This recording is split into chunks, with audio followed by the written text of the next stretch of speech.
네, 오늘의 말씀은 사도행전 16장 6절 15절 말씀 보도록 하겠습니다. 한 절씩 교독하겠습니다. 성령이 아시아에서 말씀을 전하지 못하게 하시거늘 그들이 부르기아와 갈라디아 땅으로 다녀가 무시아 앞에 이르러 비두니아로 가고자 애쓰되 예수의 영이 허락하지 아니하시는지라. 무시아를 지나 드로아로 내려갔는데 밤에 환상이 바울에게 보이니 마게도냐 사람 하나가 서서 그에게 청하여 이르되 마게도냐로 건너와서 우리를 도우라 하거늘. 바울이 그 환상을 보았을 때 우리가 곧 마게도냐로 떠나기를 힘쓰니 이는 하나님이 저 사람들에게 복음을 전하라고 우리를 부르신 줄로 인정함이로라. 우리가 드로아에서 배로 떠나 사모드라게로 직행하여 이튿날 네아폴리로 가고 거기서 빌립보에 이르니 이는 마게도냐 지방의 첫 성이요 또 로마의 시민지라. 이 성에서 수일을 유하다가 안식일에 우리가 기도할 곳이 있을까 하여 문밖 강가에 나가 거기 앉아서 모인 여자들에게 말하는데 두아디라 시에 있는 자색 옷감 장사로서 하나님을 섬기는 누디아라 하는 한 여자가 말을 듣고 있을 때 주께서 그 마음을 열어 바울의 말을 따르게 하신지라. 그와 그 집이 다 침례를 받고 우리에게 청하여 이르되 만일 나를 주 믿는 자로 알거든 내 집에 들어와 유하라 하고 강권하여 머물게 하니라. 같이 이렇게 아이고 예. 아멘.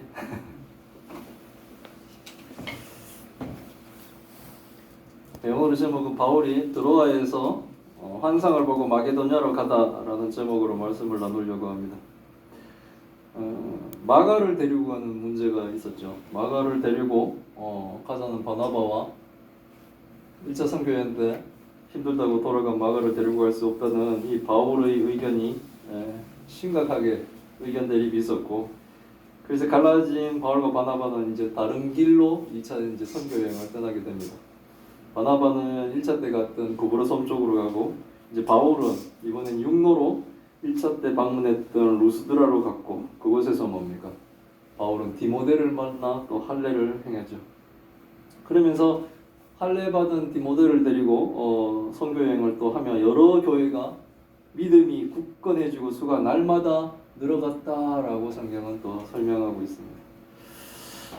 이제 바울은 아시아에서 말씀을 전하려고 또 했었습니다. 그러나 성령이 아시아에서 말씀을 전하지 못하게 하셔서 부르기아와 갈라디아 땅으로 이제 바울은 가게 됩니다. 무시아 앞에 이르러 비두니아로 가려고 애를 썼으나 예수의 영, 성령이죠. 예, 성령께서 허락하지 않으셨다라고 성경은 기록하고 있습니다. 저희가 이 지도를 좀 보면서 말씀을 좀 나눌게요. 이렇게. 지난주에도 봤지만 소리아 안디옥에서 출발해서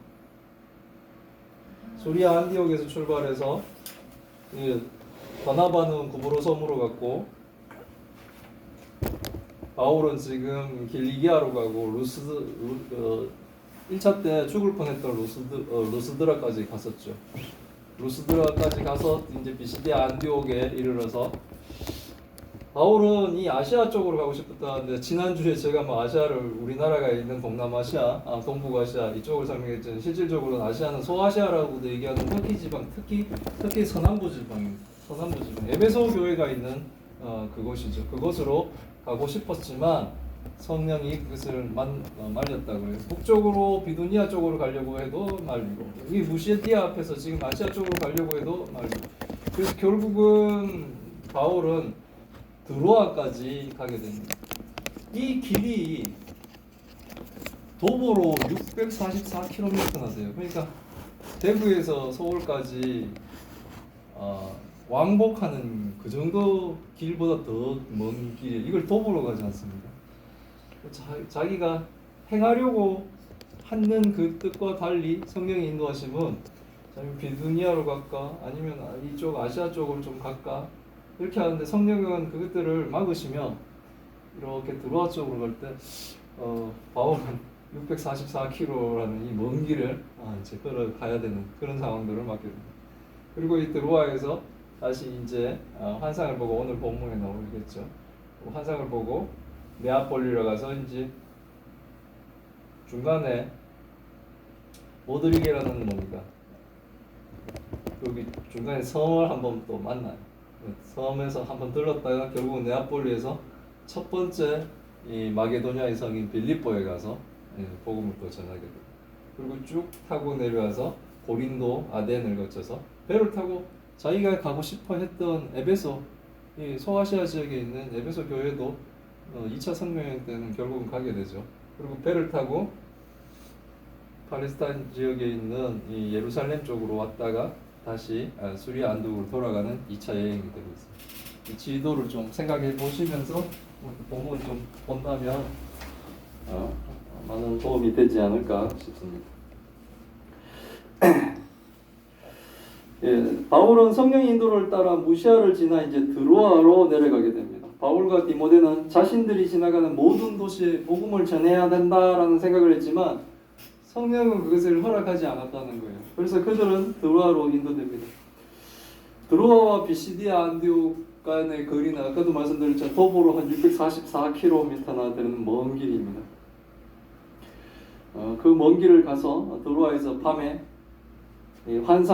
환상이 바울에게 보이는데 마게도니아 사람이 그 바울에게 환상으로 나타나 바울에게 마게도니아 건너라서 자신들을 도우라라는 요청을 하는 환상을 바울은 보게 됩니다. 신기한 일이죠. 이 환상을 보고 바울은 이것이 강력한 하나님의 인도하심이라는 것을 인정하게 됩니다. 그래서 바울은 성령께서 우리를 막으시고 이 드로아까지 먼 길을 인도하시고 그 다음에 이 드로아에 와서 마게도냐 사람의 환상을 보이신 것을 통해 하나님이 지금 우리를 강력하게 이렇게 인도해 주신다라는 확실한 판단과 결론을 지었습니다. 그래서 하나님이 마게도냐 사람에게 하나님이 복음을 전하기를 원하신다라는 것을 판단한 바울은 바로 뭡니까? 마게도니아로 떠나기 위해서 힘을 쓰는 거예요. 우리가 하나님의 뜻이다 싶으면 거기에 최선을 다해 순종을 하고 있는 것이 바로 참 성도의 모습인 거예요. 참교회의 모습이 그렇습니다. 그래서 바울 일행은 드로아로 가서 배를 타고 마게도니아로 가는 배를 이렇게 타게 되는데 가는 도중에 섬 사모드라게라는 그 섬에 잠깐 들리고 그 다음에 이튿날 마게도니아의 해안 도시인 네아폴리아에 도착하고 네아폴리아에서 이제 빌립보로 이동하는데 그 빌립보라는 도시가 바로 이제 마게도니아에서는 첫 번째 성이 되는 거예요. 바울 일행은 로마의 식민지 마게도니아의 첫 성인 이 빌립보 성에 가서 수일을 보내게 됩니다. 여러 날을 보내게 돼요. 근데 지금 첫 번째 선교 여행을 할 때는 바울 일행이 바나바와 같이 바울이 가면 어딜 갔습니까? 유대인 회당에 갔죠. 회당에 가서 거기서 복음을 전했지 않습니까? 그래서 사람들이 예수 그리스도의 복음을 구약의 성경을 가지고 예수 그리스도의 복음을 이제 듣게 되는 그런 패턴들이 이루어졌는데 바울이 지금 빌립보에 왔을 때는 아무래도 이곳에 회당이 없었던 것 같아요. 안식일에 회당을 찾아서 복음을 전하는 것이 바울의 선교 방법인데 빌립보에서는 이 바울이 복음을 전할 마땅한 회당이 없어 바울 일행은 기도할 곳을 찾게 됩니다. 기도할 곳을 찾다가 문밖 강가에 나가니까 거기에 모여있는 여인들을 이제 그들이 발견하게 되는 거예요. 어찌 보면 이방 사람이나 타국에 있는 타인인 이 남자가 여자에게 지금 이렇게 말을 거는데 이게 그 당시 풍습으로는 그렇게 쉬운 일은 아니었을 거예요. 근데 바울은 담대하죠. 예수 그리스도의 복음을 전하는 자는 꺼리낌이 없습니다. 그래서 그들에게 말을 걸었다. 성경은 이렇게 기록을 하고 있는데 그 말은 결국 뭡니까? 복음을 전하는 거겠죠. 남자가 여자한테 말을 거는 거는 뭡니까? 뭐 여러 가지가 있겠지만 바울은 뭡니까? 오직 복음을 전하는 거예요. 바울이 모여있는 여인들에게 말을 거는데 그 중에 두아디라 시에 있는 자색옥감 장소로서 하나님을 섬기는 누디아라고 하는 여자가 바울이 전하는 이 복음을 그 가운데서 듣게 된 겁니다. 주께서 루디아의 마음을 열어 바울의 말을 따르게 하셨습니다. 성경의 말씀을 통해 우리가 알 수 있는 것은 우리는 바울의 능력이라고 생각할 수 있죠. 복음을 잘 전하는 바울의 능력으로 그가 가는 곳에 교회가 막 세워지고 막 이런 역사가 일어나는 것 같지만 성경에 기록된 말씀을 잘 보면 성경의 말씀을 통해 우리는 뭡니까? 구원으로 인도하시는 것은 결국은 초자연적인 하나님의 사역이지 설교자나 전도자의 지혜나 설득력이 아니라는 것을 좀 알 필요가 있어요. 이것이 누군가에게는 뭡니까? 힘이 되고 누군가에는 위로가 되고 할 수 있을 거예요. 우리는 단지 뭡니까? 전달자예요. 전달자는 있는 성경의 말씀을 그대로 잘 전달하는 그런 역할을 맡았습니다. 잘못 뼈대와 살을 붙이면은 그것은 뭡니까? 잘못된 거죠. 그래서 우리는 단지 전달자이고 구원은 결국은 뭡니까? 하나님의 은혜와 하나님의 역사로 일어나는 하나님의 사역인 거예요. 하나님 주께서 그 루디아의 마음을 열어 바울의 말을 따르게 했다는 거예요. 하나님이 역사하시는 거예요. 바울의 전도에 루디아의 마음을 열게 하신 분, 그분이 바로 주님이 하셨다는 거예요. 바울에게 복음을 듣고 주께 은혜를 입은 루디아는 이제 그녀와 그 집이 다 세례를 받는 놀라운 역사가 일어납니다.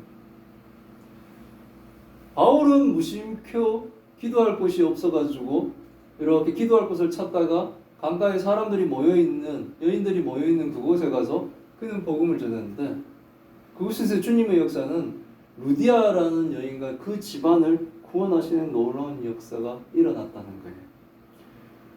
우리가 하나님의 말씀을 전할 때 누가 어떻게 구원받을지 우리는 알 수가 없어요. 그 당시에 구원 못 받더라도 언젠가는 어떻게 될지 우리는 아무도 할 수 없어요. 하지만 뭡니까? 우리는 그 쓰임의 그 역할 가운데 하나님이 그 역할을 하라고 딱 세우실 때 그 역할을 우리는 또 감당해야 되는 거예요. 바울은 그침이 없습니다. 그리고 루디아는 바울 일행을 자기 집으로 청하게 됩니다. 지금 루디아가 자색 옷감 장사라는 곳에서 우리가 정보를 좀 보면 이 값비싼 자색 염료로 염색해서 옷감을 파는 루디아는 좀 재산이 있는 여자인 거예요. 재산을 가진 여자인 것을 우리가 좀 짐작할 수가 있고, 루디아는 자신이 주를 믿는 사람이라고 생각한다면 자신의 집에 이렇게 바울 일행이 머물러 달라라고 부탁해요. 바울에게 내가 하나님을 믿는다라고 당신이 생각한다면 우리 집에 머무세요라고 강력하게 이제 권하게 되는 거예요. 바울 일행은 아무 계획도 없이 사실은 뭡니까? 빌립보까지 오게 된 거죠. 성령의 인도하심을 따라 이 마게도니아로 이렇게 오는 동안에 시디아 안디옥에서부터 644km를 이렇게 걸어갈 때 바울을 생각해 보면 정말 막막했을 거라는 생각입니다. 자기가 가려고 하는 그 계획마다 다 차단되며 북쪽으로 가려고 해도 차단, 남쪽으로 가려고 해도 차단되고 계속 644km를 걸어서 드로아까지 가는 동안에는 되게 막막했을 것 같아요. 이렇게 정해져 있는 여정표가 있는 것도 아니고 성령에 따라 인도된다는데 이것이 뭐 이렇게 내비게이션처럼 이렇게 길을 가르쳐 주는 것도 아닌 상황에서 하나님이 막으시면 이게 하나님 뜻인가 보다 라고 수긍하면서 가면서도 왜 막으시지? 어떻게 하시는 것이지? 이런 생각들이 뭡니까?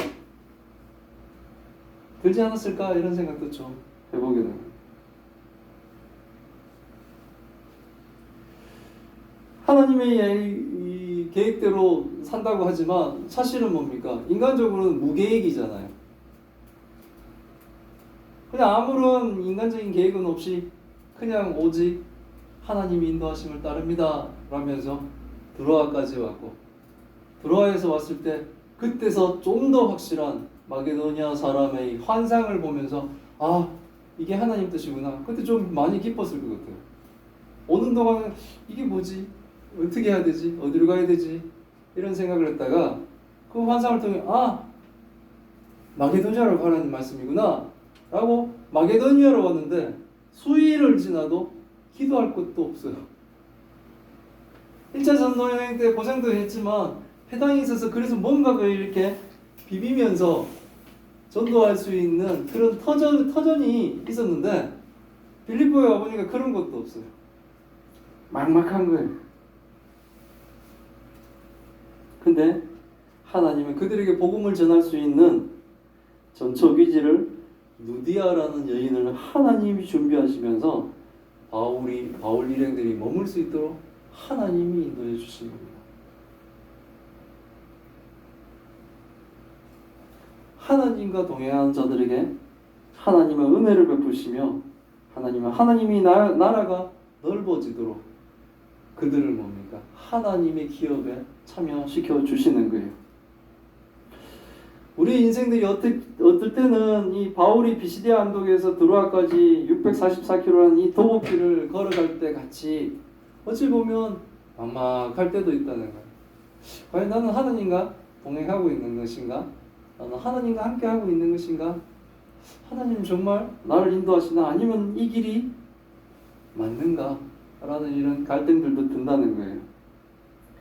내가 가고자 하는 길은 마치 아시아로도 가고 싶고 무시아 앞에서 비시리아로 가고 싶은데 하나님이 막으실 때도 있다는 거죠.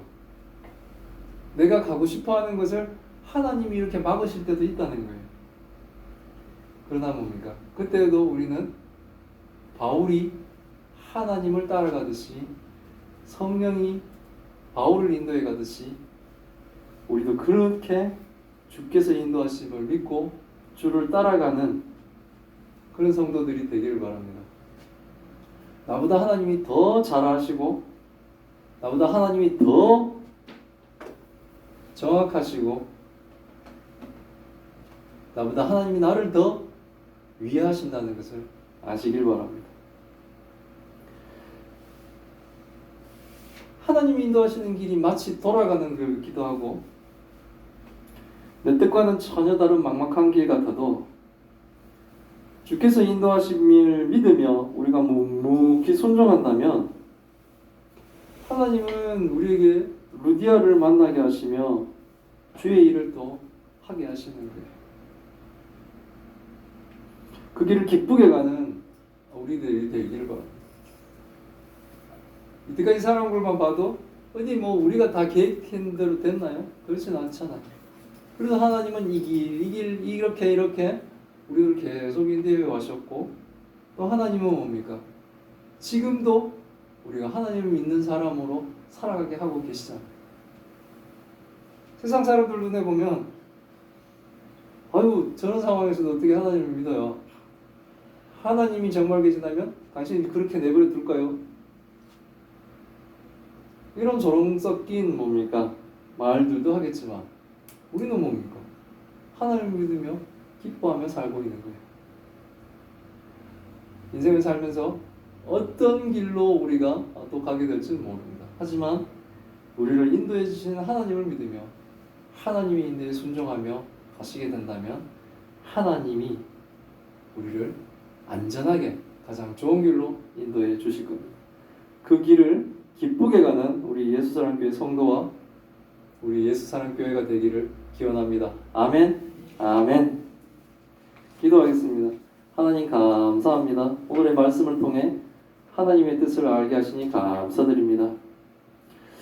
하나님, 바울이 하나님의 복음을 전하고자 아시아로 가고자 할 때 그 길을 막으심에 당황하였습니다. 무시아 앞에서 비두니아로 가고자 애쓰는데 예수 여행이 허락하지 않으실 때는 답답한 마음도 있었습니다. 막막한 상황에서 644km의 그 먼 길을 걸어가며 드로아로 갈 때에는 과연 주님의 뜻이 무엇인지 의심도 하였습니다. 그러나 주께서 우리를 인도하심을 굳게 믿습니다. 성경의 말씀으로 하나님의 뜻을 알게 하시니 감사드립니다. 주님과 영원한 동행을 우리가 하게 하옵소서. 우리가 하나님이 예비하신 루디아를 만나게 하시고 하나님이 예배하신 곳에서 주의 일을 마음껏 할 수 있게 주님 도와주옵소서. 준비된 자들이 마음을 열게 하옵시고 주의 이름으로 세례를 베풀며 하나님 나라의 지경을 늘 펴가게 하여 주옵소서.